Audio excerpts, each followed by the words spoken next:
दोस्तों, इस दुनिया में दिखावा करने वाले लोगों को हम दो तरह से देख सकते हैं। एक तो वह जिनके पास धन संपदा होती है, तब वह दिखावा करते हैं, और दूसरे वह जिनके पास कुछ भी नहीं होता, उनके पास धन संपदा भी नहीं होती। कहने का अर्थ यह है कि उनके पास कोई भी ऐसा गुण नहीं होता जिससे लोग उनकी प्रशंसा करें। इसीलिए वह झूठ बोल बोलकर दूसरों से अपनी प्रशंसा करवाना चाहता है। वह दिखावा करता है कुछ होने का, लेकिन उसके अंदर कुछ होता नहीं है। जो लोग अपने गुण या फिर अपनी धन संपदा के कारण दिखावा करते हैं, वह अहंकार के शिकार हो जाते हैं। उनके अंदर अहंकार फूट फूट कर भर जाता है। उन्हें खुद पता भी नहीं चलता, लेकिन धीरे धीरे यही अहंकार उनके जीवन का मजा छीन लेता है। और जो लोग कुछ गुण या फिर धन संपदा न होते हुए भी दिखावा करते हैं, ऐसे लोग जीवन में हमेशा दुखी रहते हैं, क्योंकि ऐसे इंसानों की सच्चाई कभी न कभी तो सामने आ ही जाती है, तो उन पर कोई विश्वास नहीं करता, कोई भरोसा नहीं करता, और इस दुनिया में कोई भी उनका अपना नहीं होता। उसके घर वाले, उसके माता पिता तक उस पर भरोसा नहीं करते हैं, क्योंकि उसकी दिखावा करने की आदत सबकी नजरों में उसे नीचा बना देती है। आज की जो कहानी मैं आप लोगों को सुनाने वाला हूं, वह एक ऐसे व्यक्ति की कहानी है जो दिखावा करने की वजह से परिस्थितियों में फंसता चला जाता है, और आखिरकार उसका परिणाम क्या होता है, यह तो आपको इस कहानी में ही सुनने को मिलेगा। और साथ के साथ आप इस कहानी में यह भी जानेंगे कि दिखावा करने वाले लोगों से किस प्रकार अपने आप को बचाया जाए, या फिर आप खुद दिखावा करने से कैसे बचें। यह सब आपको इस कहानी में सुनने को मिलेगा। इससे पहले कि आप इस कहानी में खो जाएं, इस चैनल को सब्सक्राइब करके बेल नोटिफिकेशन को जरूर दबा देना। कभी कभी जीवन आपको बड़ी मुश्किल में डाल देता है। ऐसे ही मुश्किल में राजेश नाम का एक युवक फंसा हुआ था। उसे अपने घर से निकले हुए बहुत समय हो गया था। कई महीने बीत चुके थे। वह अपने घर से यह कहकर निकला था कि मैं नगर में कमाने के लिए जा रहा हूं, लेकिन बहुत समय बीतने के बाद भी उसे कोई काम नहीं मिल रहा था। इसीलिए उसने निश्चय किया कि वह किसी भी तरीके से अपनी कमाई का साधन बनाकर रहेगा। उसने अपने ही जैसे 3-4 युवकों की टोली बना ली थी, और उन सब ने योजना बनाई थी कि वह किसी भी धनवान व्यक्ति को बुद्धू बनाकर उसका धन उससे हासिल कर लेंगे। छल, कपट, झूठ और प्रपंच, यही राजेश और उसके साथियों के हथियार थे। उन्होंने योजना तो बना ली थी, लेकिन उन्हें यह समझ में नहीं आ रहा था कि वो अपने शिकार को ढूंढेंगे कैसे, और ढूंढने के बाद उसे बुद्धू बनाकर उसका धन कैसे लूटेंगे। आखिरकार उन चारों ने योजना बना ली। उनकी योजना थी कि वह किसी ऐसे स्थान पर जाएंगे जहां पर बहुत सारे अमीर लोग आते हों, और वहां पर उन अमीरों में जो भी आदमी सबसे ज्यादा दिखावा करेगा, उनका शिकार वही होगा। उन्होंने नगर में एक ऐसी जगह ढूंढ ली थी जहां पर नगर के ज्यादातर अमीर लोग जुआ खेलने के लिए आते थे। उन चारों की योजना थी कि वह एक ऐसा नाटक रचेंगे जिसमें राजेश किसी नगर का महाराज कहलाया जाएगा, और उसके सभी साथियों में से 2 साथी उसके अंगरक्षक होने का अभिनय करेंगे। सिर्फ राजेश ही नहीं था जो राजा होने का दिखावा कर रहा था, उसके साथ उसका दूसरा साथी भी था जो किसी दूसरे नगर का राजा होने का दिखावा कर रहा था। आखिर उनकी योजना क्या थी, यह आपको कुछ देर में पता चल जाएगा।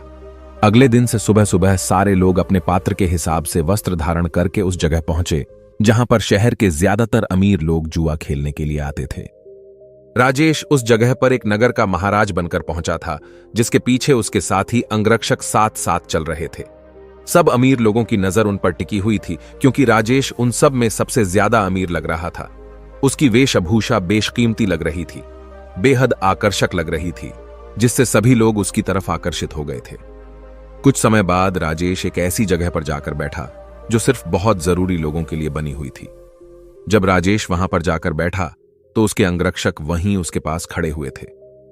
सब आपस में चर्चा करते हुए एक दूसरे से पूछ रहे थे कि ये किस नगर के महाराज हैं। उसी भीड़ में राजेश का एक और साथी मौजूद था। उसने उन सबको संबोधित करते हुए बताया कि राजेश किसी बड़े नगर का बड़ा महाराज है, और सबने उसकी बात पर यकीन कर लिया। अब वह अमीर लोग जो ज्यादातर दिखावा करते थे, जो किसी बड़े आदमी से अपना सम्मान सुनने के लिए तरसते रहते थे, ऐसे लोग राजेश के आसपास मंडराने लगे थे। वह राजेश को किसी बड़े नगर का महाराज समझ रहे थे, और वह यह सोच रहे थे कि अगर इनसे हमारा परिचय हो गया तो हो सकता है भविष्य में यह महाराज हमारे कुछ काम आ जाए। थोड़ी देर बाद वहां पर दूसरा राजा भी पहुंचा, जो राजेश का ही एक साथी था, और वह भी राजेश की तरह राजा होने का दिखावा कर रहा था। वह दूसरा राजा राजेश के ठीक सामने आकर बैठ गया। कुछ देर एक दूसरे से बात करने के बाद दोनों ने जुआ खेलने का निश्चय किया। कुछ समय बाद जुए की बड़ी बड़ी बाजियां खेली जाने लगी और राजेश, जो किसी नगर का महाराज होने का दिखावा कर रहा था, वह इस जुए में बहुत बड़ी रकम हार गया। लेकिन जब राजेश ने हारी हुई रकम निकालने के लिए अपनी पोटली ढूंढनी चाही तो उसे अपनी पोटली मिल ही नहीं रही थी। बहुत देर ढूंढने के बाद भी जब उसे पोटली नहीं मिली तो वह गुस्से से भरकर अपने अंगरक्षकों को डांटने लगा और डांटते हुए उनसे अपनी पोटली के बारे में पूछने लगा। लेकिन उसके अंगरक्षकों के पास इसका कोई जवाब नहीं था। वह सब नीची गर्दन करके खड़े हुए थे। राजेश ने बड़े ही शांत स्वर में अपने सामने बैठे हुए राजा से कहा कि देखिए, लगता है कि हमारी सोने के सिक्कों से भरी पोटली कहीं पर गुम गई है। मैं मानता हूं कि मैं जुए में हारा हूं, लेकिन फिलहाल मेरे पास तुम्हें देने के लिए कुछ भी नहीं है। अगर तुम मुझे कोई अपना पता दे दो तो मैं तुम्हारे पते पर तुम्हारी रकम भिजवा दूंगा, या फिर तुम मेरे राज्य में आकर मेरे राजमहल में चले आना। वहां पर तुम्हारी पूरी रकम तुम्हें मिल जाएगी। यह सुनकर वह सामने बैठा हुआ राजा गुस्से से आग बबूला हो गया। वह राजेश को बहुत भला बुरा कहने लगा। नौबत यहां तक आ गई कि दोनों में हाथापाई शुरू हो गई। वहां पर उसके अंगरक्षक और इधर राजेश के अंगरक्षक दोनों आपस में भिड़ गए। कुछ देर बाद एक अमीर आदमी उन दोनों के बीच में पहुंचा और उन दोनों का झगड़ा सुलझाते हुए उसने कहा कि महाराज, आप मुझसे कुछ धन उधार ले लीजिए। आपको लड़ने की जरूरत नहीं है। यह आपको शोभा नहीं देता। यह आपकी शान के खिलाफ है। मैं आपको धन उधार दे देता हूं। आप मेरा धन मुझे लौटा देना। यह राह, मेरा पता और अपना पता देते हुए उस अमीर आदमी ने राजेश को बहुत सारे सोने के सिक्के दे दिए। जितने वह जुए में हारा था उसने उसी के सामने बैठे हुए राजा के मुंह पर फेंक कर मारे और उस राजा से कहा कि हमारे लिए इन मुद्राओं की कोई कीमत नहीं है। तुम हमें जानते नहीं हो कि हम कितने बड़े महाराज हैं। हमारा नगर कितना बड़ा है, कितना खुशहाल है। अगर तुम कभी हमारे नगर में आओगे तो तुम्हें पता चलेगा इस सज्जन ने मेरी मदद की है और बदले में मैं इसे इसका इनाम जरूर दूंगा। और यह कहते हुए राजेश ने उसे अपने नगर का पता देते हुए कहा कि अगर तुम हमारी मदद नहीं करते तो शायद आज हमें अपमानित होना पड़ता, लेकिन तुमने हमारी इज्जत बचाई है और बदले में हम तुम्हें सम्मान से नवाजेंगे। तुम्हें कभी भी किसी भी चीज की जरूरत हो तो तुम बेहिचक हमारे नगर में हमारे राजमहल के अंदर चले आना। तुम्हारे लिए हमारे राजमहल के दरवाजे हमेशा खुले रहेंगे। वह अमीर आदमी तो चाहता ही यही था कि किसी तरह मेरा काम निकल जाए, किसी तरह मैं महाराज की नजर में ऊंचा बन जाऊं कि भविष्य में कोई मैं अपना काम उनसे निकलवा सकूं। थोड़ी देर बाद संध्या हो चुकी थी और संध्या समय सभी अपने घर की तरफ प्रस्थान कर गए। राजेश ने भी उस अमीर आदमी से जाने के लिए आज्ञा मांगी और कुछ समय में उसका धन वापस लौटाने का वादा करते हुए राजेश वहां से अपने अंगरक्षकों के साथ प्रस्थान कर गया। उनके द्वारा रचे गए नाटक में एक अमीर आदमी फंस चुका था, जिससे उन्होंने बहुत सारा धन भी ऐंठ लिया था। राजेश ने योजना बनाई थी कि जैसे ही वह किसी अमीर आदमी को बेवकूफ बना देगा तभी वह इस नगर को छोड़ देगा, क्योंकि यहां पर रहना अब खतरनाक साबित हो सकता था। इसीलिए उसने अपने साथी को बुलाने के लिए कहा जो दूसरे राजा का अभिनय कर रहा था, क्योंकि सोने के सिक्कों से भरी पोटली तो उसी के पास थी।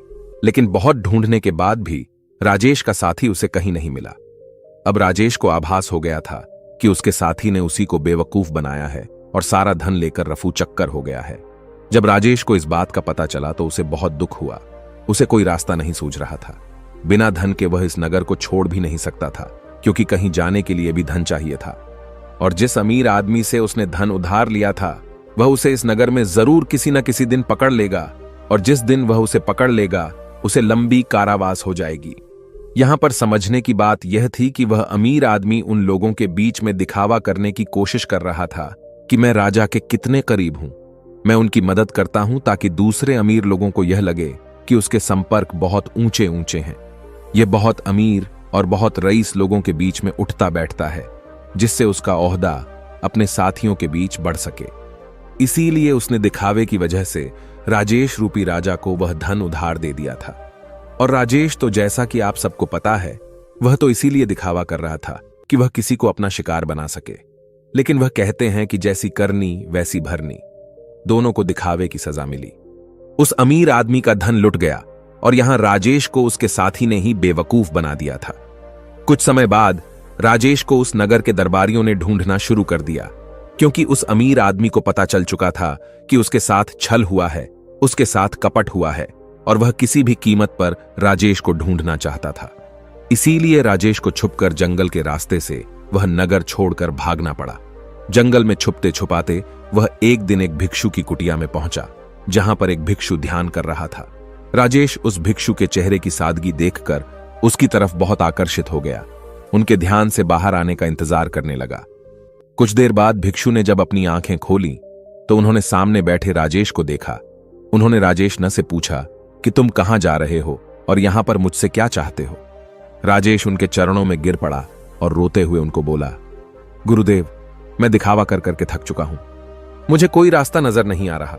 घर वालों के सामने मुझे दिखावा करना पड़ता है कि मैं नगर में कोई काम कर रहा हूं और नगर में मैं लोगों को बेवकूफ बनाता हूं, उनके साथ छल करता हूं, कपट करता हूं।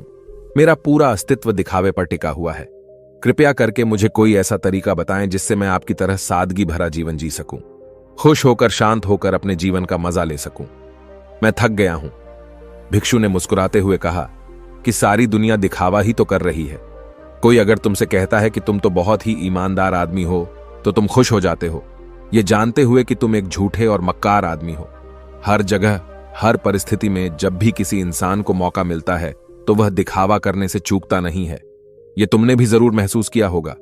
दिखावा करने के बाद तुम्हें तो यह लगता है कि तुम बहुत समझदार हो, तुम चालाक हो, लेकिन चालाक होने के कारण तुम्हारे जीवन की सरलता खो जाती है। तुम साधारण नहीं रह पाते। तुम हर जगह दिखावा करने की कोशिश करते हो और इसीलिए जीवन के आनंद को तुम कभी महसूस ही नहीं कर पाते। लेकिन समझने की बात यह होती है कि आदमी दूसरे के सामने दिखावा तभी करता है जब वह सामने वाले की नजर में ऊंचा होना चाहता है। अगर तुम सामने वाले से प्रभावित नहीं होते तो तुम्हें दिखावा करने की कोई जरूरत ही नहीं रहेगी, क्योंकि तुम किसी न किसी तरह सामने वाले आदमी को आकर्षित करना चाहते हो, उसे अपनी ओर खींचना चाहते हो, और यही दिखावे का सबसे बड़ा कारण होता है। लेकिन जो इंसान तुम्हारे दिखावा करने की वजह से तुम्हारी तरफ आकर्षित हुआ है, तो कल अगर उसे तुम्हारी सच्चाई पता चलेगी तो वह तुमसे दूर भी हो जाएगा। इसीलिए दिखावा करने की वजह से अपने भी हमसे दूर होते चले जाते हैं। हमें इसका कभी एहसास ही नहीं होता और हम अकेले पड़ते चले जाते हैं। आखिरकार हम पाते हैं कि हमारे आसपास कोई भी मौजूद नहीं है जिसे हम अपना कह सकें, जिससे हम अपने दिल की बात कर सकें, क्योंकि हर इंसान के सामने हमने सिर्फ दिखावा ही किया है। लेकिन जो इंसान अपने आप को जानता है, अपने एकांत में स्थापित हो गया है, उसे किसी के आने जाने से कोई फर्क नहीं पड़ता। वह तो बस अपने एकांत का आनंद उठाता है। कोई आए तो ठीक और जाए तो भी ठीक। वह किसी को आकर्षित करने की कोशिश नहीं करेगा और इसीलिए उसका जीवन सरल होता चला जाएगा, साधारण होता चला जाएगा, और जितने सरल तुम बनते जाओगे उतनी ही आसानी से तुम ध्यान में प्रविष्ट हो पाओगे। जीवन एक परीक्षा है, लेकिन कुछ लोग उस परीक्षा में संघर्ष नहीं कर पाते और वह लोग एक दिखावे का रास्ता अपना लेते हैं। उस जीवन को पूरी सच्चाई से जीना ही नहीं चाहते। वह खुद की सच्चाई को भी खुद स्वीकार नहीं करना चाहते। ऐसे बहुत से लोग होते हैं जिनके अंदर बहुत सारी बुराइयां होती हैं, लेकिन वह अपनी बुराइयों को कभी खुद महसूस ही नहीं कर पाते, खुद स्वीकार ही नहीं कर पाते। उन्हें पता होता है कि उनके अंदर यह कमी है, लेकिन अहंकार व दिखावे के कारण न तो वह अपनी बुराई सामने वाले के सामने बता पाते हैं और न ही उसको खुद स्वीकार करके उसको ठीक कर पाते हैं। इसीलिए सबसे पहले दिखावे की दुनिया को छोड़ो, बनावटी दुनिया को दूर हटा दो, क्योंकि जब बनावटी दुनिया तुमसे दूर होगी तो ही तुम्हारा मन स्वच्छ हो पाएगा, निर्मल हो पाएगा, और जितना मन तुम्हारा निर्मल होगा उतने ही अच्छे लोग तुम्हारे संपर्क में आते रहेंगे, और जितना कपटी तुम्हारा मन होगा तो कपटी लोग ही तुम्हें मिलते जाएंगे। हमें वही लोग जीवन में टकराते हैं जिस तरह का हमारा खुद का नजरिया होता है। अगर हमारा नजरिया साफ है, शुद्ध है, तो हमें शुद्ध लोग ही टकराएंगे, और वहीं पर अगर हमारा नजरिया कपट से भरा हुआ है, धोखे से भरा हुआ है, तो हमें रास्ते में ऐसे ही लोग टकराएंगे। तुम किसी को धोखा दोगे, कोई तुम्हें धोखा देगा, और यह गोला निरंतर चलता रहता है। इस चक्र से बाहर आने का सिर्फ एक ही तरीका है, किसी को आकर्षित करने की कोशिश मत करो। किसी को भी जबरदस्ती झूठ बोलकर खुश करने की कोशिश मत करो। बस तुम अगर यह छोटा सा सिद्धांत अपना लेते हो तो तुम्हारी बनावटी दुनिया कब सच में बदल जाएगी तुम्हें पता ही नहीं चलेगा। साधारण रहकर, सरल रहकर ध्यान की गहराइयों से अपने जीवन का परिचय कराओ, तब तुम्हें जीवन के आनंद का पता चलेगा। तब तुम समझोगे कि जीवन के असली मायने क्या होते हैं। किसी को बेवकूफ बनाना, किसी को झूठ बोलना, जबरदस्ती दिखावा करना यह जीवन नहीं है। यह कुछ और है। यह दुख है, यह संताप है, और यही दुखों का कारण है। इसीलिए तुम दुखों को काटना चाहते हो तो सबसे पहले इस पेड़ की जड़ को उखाड़ कर फेंको जो दिखावे का पौधा तुमने लगा रखा है। और ये कहकर वो भिक्षु कुटिया के अंदर चला गया। उनके जाने के बाद राजेश ने महसूस किया कि उसके जीवन में जितनी भी समस्याएं हैं उसके पीछे मूलभूत कारण उसका दिखावा ही है। अगर वह दिखावा करना छोड़ देता है तो जाहिर सी बात है वह झूठ बोलना भी छोड़ देगा। फिर कैसी भी परिस्थिति हो वह सिर्फ सच बोलेगा, और जब सच बोलने की हिम्मत उसमें आ जाएगी तो उसका जीवन खुद ही परिवर्तित हो जाएगा। ऐसे ही विचारों में डूबा हुआ वह उस जंगल को पार कर गया। दोस्तों, आपने आज के इस वीडियो से क्या सीखा वह मुझे आप कमेंट में बता सकते हैं। इसी के साथ में उम्मीद है कि आपको आज की वीडियो पसंद आई होगी, तो इस वीडियो को उस इंसान को शेयर करें जिससे यह कहानी सुनने की जरूरत है, और उसी के ठीक बाद चैनल को सब्सक्राइब करें। तो चलिए फिर मिलते हैं ऐसी एक और नई वीडियो में एक नए मैसेज के साथ। तब तक के लिए अपना ख्याल रखें। धन्यवाद और नमो बुद्धाय।